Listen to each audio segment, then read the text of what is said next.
ఎన్నికలకు ముందు వైసీపీ అధ్యక్షుడు వైఎస్ జగన్మోహన్ రెడ్డిని ఆ పార్టీ నేతలు సింహంతో పోల్చారు. జగన్ కూడా ఎందరు కలిసి వచ్చినా తన వెంట్రుక కూడా పీకలేరంటూ బహిరంగ సమావేశాల్లో వ్యాఖ్యానించిన విషయం మనం చూశాం. ఎన్నికల్లో చిత్తుగా ఓడిపోయాక తత్వం బోధపడింది. ఇప్పుడు ఆయన పార్టీ నిర్మాణం బలోపేతం కోసం సలహాదారు సేవలు అవసరమయ్యాయి. వైసీపీ నిర్మాణాత్మక సలహాదారుగా ఆళ్ల మోహన సాయి దత్ను నియమించినట్లు జగన్ అధికారికంగా ప్రకటించారు. ఇక పార్టీని స్థాపించక ముందో, స్థాపించిన తొలినాళ్లలోనో, తొలిసారి ఎన్నికల బరిలో దిగుతున్న సమయంలోనో నిర్మాణాత్మక సలహాదారులను నియమించుకోవడం రాజకీయ పార్టీలకు ఆనవాయితీగా వస్తూ ఉంటుంది. కానీ వరుసగా ఉప ఎన్నికల్లో పోటీ చేయడంతో పాటు 2 సార్లు సార్వత్రిక ఎన్నికలను ఎదుర్కొన్న పార్టీకి ఇప్పుడు కొత్తగా నిర్మాణాత్మక సలహాదారుణ్ణి జగన్ నియమించడంపై సర్వత్రా విమర్శలు వ్యక్తమవుతున్నాయి. జగన్ ఎవరిని ఎక్కువ కాలం నమ్మరని ఆయనతో సన్నిహితంగా మెలిగిన వారే చెబుతూ ఉంటారు.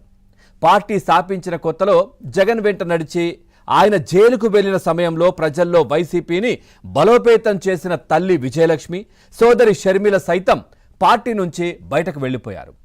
ఇక తొలి నుంచి జగన్ను నమ్ముకుని ఉన్న పార్టీ జాతీయ ప్రధాన కార్యదర్శి విజయసాయిరెడ్డిని రాజ్యసభకు పంపిన 2019లో అధికారంలోకి వచ్చాక పార్టీ కార్యకలాపాలకు దూరంగా పెట్టారు.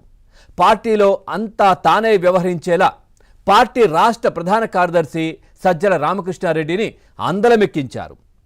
ఇక ప్రభుత్వ శాఖలేవైనా వాటిపై మాట్లాడే అధికారాన్ని మంత్రులకు కూడా లేకుండా సజ్జలకు కట్టబెట్టారు. ఇక సజ్జలతో పాటు ఆయన కుమారుడు భార్గవరెడ్డిని కూడా జగన్ అందలమెక్కించారు. ఇక వైసీపీ సోషల్ మీడియా ఇన్ఛార్జిగా నియమించారు. ఇప్పుడు వారిద్దరిని జగన్ దూరం పెట్టారని పార్టీ నేతలు అంటున్నారు. మరి ఎందుకు జగన్మోహన్ రెడ్డి ఇప్పుడు గతంలో ఇప్పటి అధికార పార్టీ, గతంలో ప్రతిపక్ష పార్టీ కూటమి టీడీపీ, బీజేపీ, జనసేన కావచ్చు, అందరూ కూడా చాలామంది మాట్లాడుకునేవారు సకల శాఖ మంత్రి సజ్జల అంటూ కూడా.